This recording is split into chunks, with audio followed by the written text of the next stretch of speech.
Fala galera, bora para nossa aula de slices então. Como eu comentei na última aula, os slices funcionam como se fossem uma capa, né, em cima dos arrays, proporcionando uma interface mais amigável, mais geral, mais poderosa e até mais conveniente também para a gente lidar com sequências de dados, para manipular sequências de dados, no caso dos arrays, né. E a maioria da programação com arrays em Go é feita usando os slices, não os arrays, como já tinha comentado na última aula também. Bom, os slices usam arrays por baixo dos panos, certo? E é isso que a gente vai ver agora no detalhe. Cada slice possui uma referência para um array por baixo dos panos. Na verdade, o que é um slice, né? Eu preparei uma ilustração aqui para ficar bem claro para vocês. Aqui eu tô inicializando o slice, tá? Eu já explico essa linha aqui. Mas o que é um slice no final das contas? Ele tem um array por baixo dos panos, que é o que a gente conversou na última aula, mas ele tem uma certa inteligência por cima, né? Ele propõe uma interface mais amigável para você lidar com o array. Então, o que é isso na prática, né?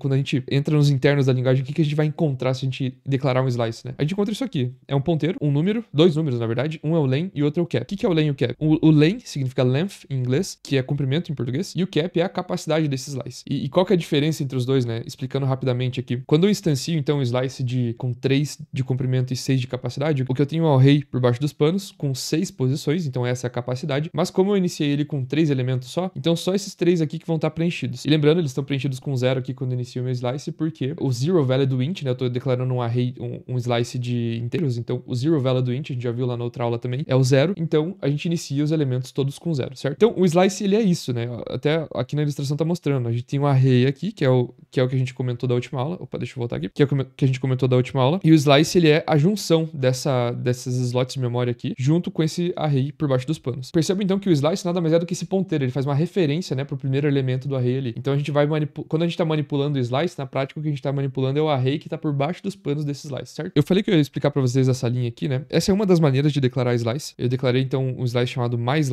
utilizando a função make, que é uma função do próprio Go mesmo. E aí eu tô passando 3 parâmetros aqui, né? O primeiro parâmetro é o tipo desse slice, então eu já comentei com vocês, ele é um slice do tipo inteiro, em cada elemento do slice é um inteiro. E a gente tem aqui o 3 e o 6, que é o len e o cap, respectivamente, beleza? O que eu vou fazer aqui agora? Eu vou modificar o primeiro elemento desse slice. Primeiro elemento não, o elemento no índice 1, no caso, né? Que sempre começa com 0, a gente já falou na última aula também. Lá nos arrays era assim, aqui no slice também. Quando eu modifico, é assim que a gente faz para modificar um elemento. Eu pego mais slice, acesso na posição 1, que é essa daqui, e que tinha 0 anteriormente, agora eu tô colocando 9, por exemplo, né? Usando o operador de atribuição aqui. Beleza, então é assim que eu modifico um elemento dentro de um slice. Agora, se eu quiser, por exemplo, adicionar um elemento, e aí vem uma novidade aqui que a gente não tinha lá nos arrays, né? Que é a função append. Lembra que os arrays, eles tinham um comprimento fixo, né? Aqui os slices não, eles podem crescer arbitrariamente, a gente vai falar mais disso lá na frente, e uma das consequências disso é que a gente consegue, então, adicionar elementos. E aqui eu acabei de adicionar o elemento número 2, por exemplo, no índice 3, aqui nesse nosso mySlice. E o que aconteceu é que antes aqui, que estava apagadinho esse quadradinho do 3 aqui, agora tem um elemento ali. Agora o len deixa de ser 3. Eu esqueci de fazer o update aqui, né? Mas ele deixa de ser 3 e agora ele é 4. Porque nós temos 4 elementos dentro do nosso slice. Mas percebam que o cap continua o mesmo, né? A capacidade dele, que é 6, que é o número total que ele aguenta, ainda continua 6, beleza? Agora, outra coisa extremamente interessante sobre slices é isso aqui, ó. O que acontece quando eu crio um outro slice, eu chamei de another slice, outro slice, e eu atribuo aquele nosso primeiro slice a esse novo slice, another slice, né? Na prática, o que está acontecendo é que eu estou criando uma nova posição de memória, onde vai ter um outro ponteiro, vai ter um len, vai ter um cap, e aqui novamente eu coloquei o len como 3, né? Era para ser 4, perdão. Então eu tenho outro slice agora, que é o novo ponteiro, ele tem o próprio len dele, o próprio cap dele, mas ele aponta para o mesmo array que está por baixo dos panos do primeiro slice lá do mySlice. Né, porque eu tô atribuindo um slice pro outro. E é muito importante saber isso. As pessoas não... Engraçado, as pessoas não sabem disso, geralmente, né? Ninguém fala sobre isso nos cursos que eu andei olhando por aí. Quando você atribui um slice pro outro, o array que tá por baixo dos panos dos dois é o mesmo. Isso é, sim, um tema um pouco mais avançado, vamos dizer assim. Vai ter uma explicação muito mais detalhada lá no módulo avançado, porque isso tem diversas implicações. Mas, de qualquer forma, eu queria mostrar um pouco pra vocês como que isso funciona na prática. Mas antes de falar pra vocês, então, sobre como que isso funciona na prática, vamos pra nossa ideia aqui e vamos falar um pouco sobre quais são as maneiras diferentes que a gente tem de declarar slice. Então, a primeira delas é assim. Eu vou até usar um fmt.println aqui só para ele não reclamar. A ideia é não reclamar aqui. Lembrando, né, que declarou variável tem que usar em Go, senão dá problema. Então, só coloquei esse print aqui pra gente usar essa variável mesmo. Então, eu posso usar o var, declarar um slice. Vocês podem ver que, diferente lá dos arrays da última aula, os slices têm um comprimento dinâmico, certo? Então, ele pode mudar. Ou seja, é possível você adicionar e remover elementos dos slices e mudar o comprimento deles. E é por isso que, ao declarar os slices, você não precisa especificar o comprimento aqui como como tinha nos arrays, né? Você colocava aqui quantos elementos esse array ia ter. Aqui não. Aqui você pode só declarar um slice sem dizer nada. Ele vai ser de um tamanho arbitrário. Você pode aumentar ele quanto você quiser e diminuir, etc. É importante notar também que quando a gente declara os slices dessa maneira aqui, sem inicializar eles com nada, né? Só declarei, ele inicia como new. E se você vir aqui e rodar isso daqui, como go run main.go, deixa eu rodar aqui de novo, go run main.go, o que ele vai printar é essa chave vazia aqui, como se fosse um slice vazio, né? Mas na verdade, na prática, isso aqui é new, tá? Só na hora de printar mesmo que ele aparece como chave vazia. Então se eu fizer isso aqui, por exemplo, ó, é igual a new? Sim ou não, né?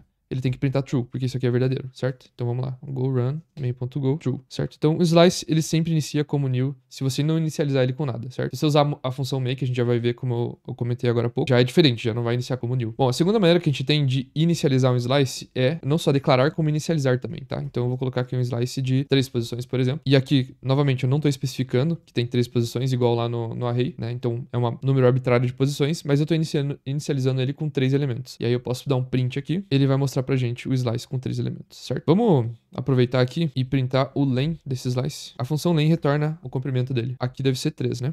Olha lá. Então, 3. Esse é o nosso slice e esse são os três elementos que tem dentro dele. Vamos ver quanto que é o cap, então, por curiosidade. Lembra? A gente não especificou o cap, né? Utilizando a função make. A gente só inicializou direto, assim, ó. E aí, qual que é o cap disso aqui, então, né? Vamos lá ver. Tá lá, 3 também. Então, automaticamente, o Go já setou o cap para 3, certo? Isso tem diversas implicações também, a gente vai conversar sobre isso lá na frente. Outra maneira da gente inicializar o slice é utilizando o Short Variable Declaration, né? Então, muito similar. A única diferença é que a gente tira a palavrinha var e utiliza aqui o 2 pontos igual. E a gente pode usar a função make também, que eu já tinha comentado com vocês. Interessante que eu coloquei o len e o cap iguais, né? O 3 e o 2. E aí a DE dá uma dica aqui, ó. O que ela diz pra gente? O cap, e aqui ele tá redundante. Por quê?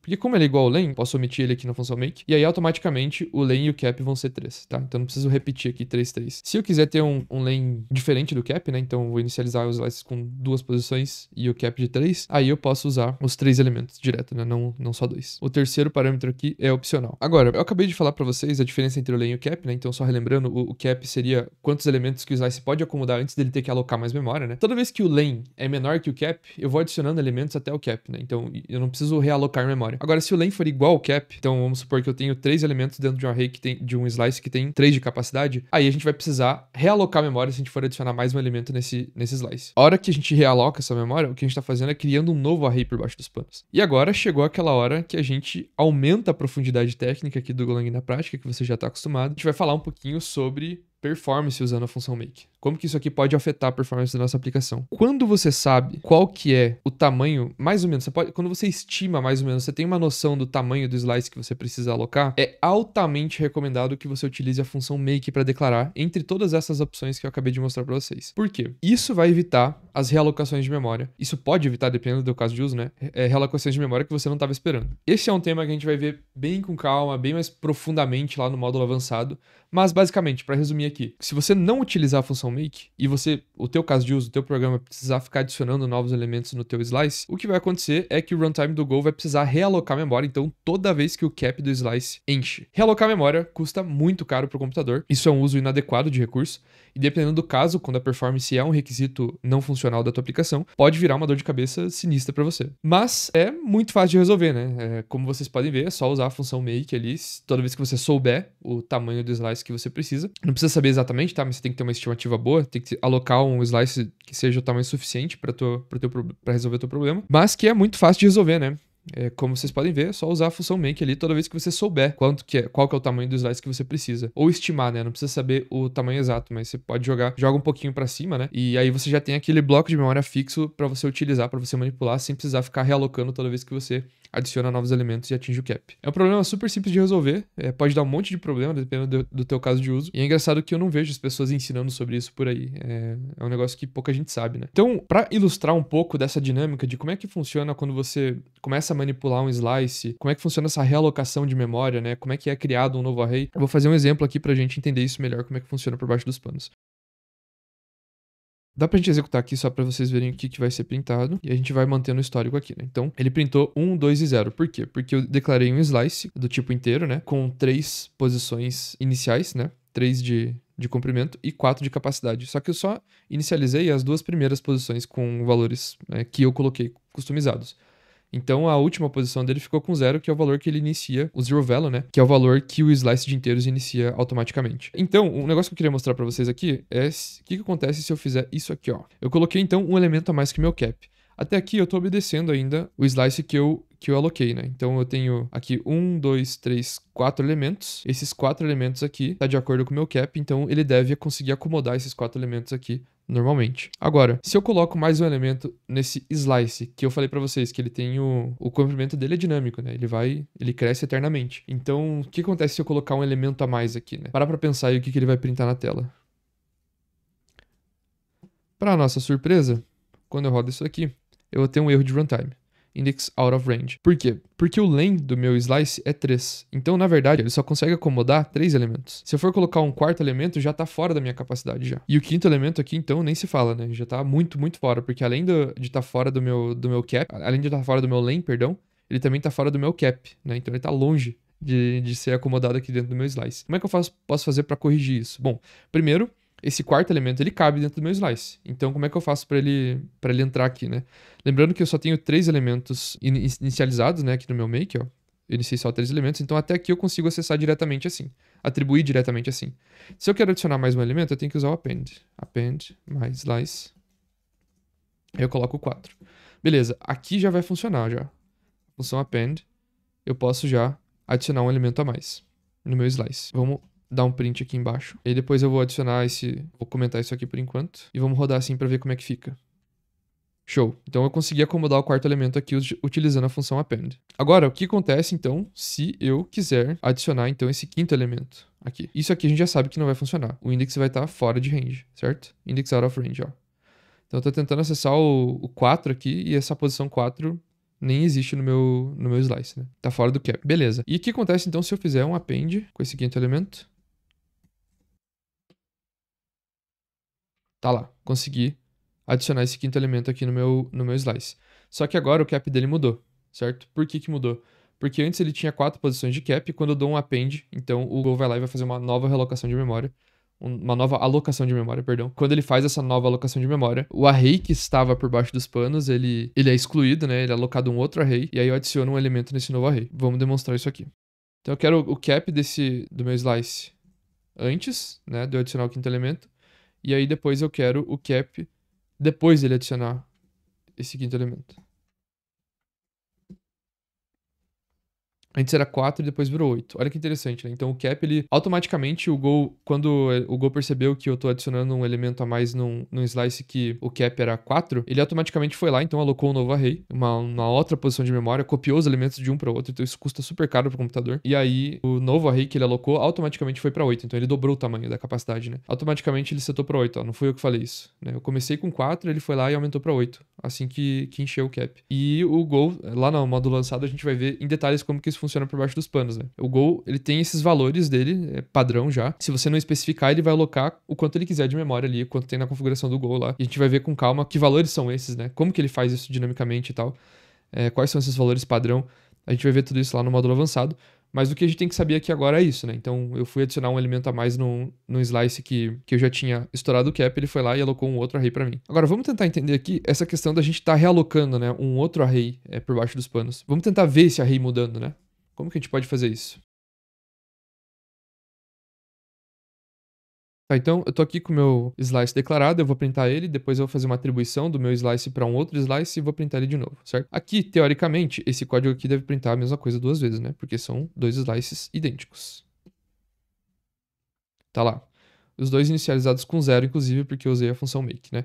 Então os dois são de len 2 e capacidade 3. Por isso que ele printou só 2 elementos aqui, né? Apesar dele ter a capacidade para acomodar 3 elementos, eu só tenho um comprimento 2 aqui. Vamos entender o que acontece se eu mudar, sei lá, posição 0, então, do another slice, a primeira posição, para o valor 9 aqui. Vamos ver o que acontece aqui. Beleza. O another slice foi printado aqui com a posição 9, a posição 0 mudada para 9. Agora vamos entender o que aconteceu com o nosso mySlice, porque aconteceu algo bem interessante aqui que eu já comentei com vocês. Olha lá. Vamos rodar de novo. Beleza, agora eu printei o mySlice de novo lá no final. E olha que interessante. Eu modifiquei o another slice e o mySlice ficou modificado também, certo? Por que ficou modificado? porque, como eu falei para vocês, por baixo dos panos, eu vou voltar para a ilustração aqui, ó. Por baixo dos panos, ambos os slices, perdão, possuem o mesmo array, certo? Eles têm um ponteiro que está apontando, fazendo uma referência para o mesmo array. Então, quando eu modifico um dos elementos de um dos slices, ele acaba modificando para o outro também. E é importantíssimo saber disso, porque isso pode dar muito problema. Imaginem, né? A gente está modificando o slice e não sabe que está modificando o outro também. Agora, o que que acontece? Olha que interessante, a gente falou das realocações de memória já, né? O que que acontece se eu fizer isso aqui, ó?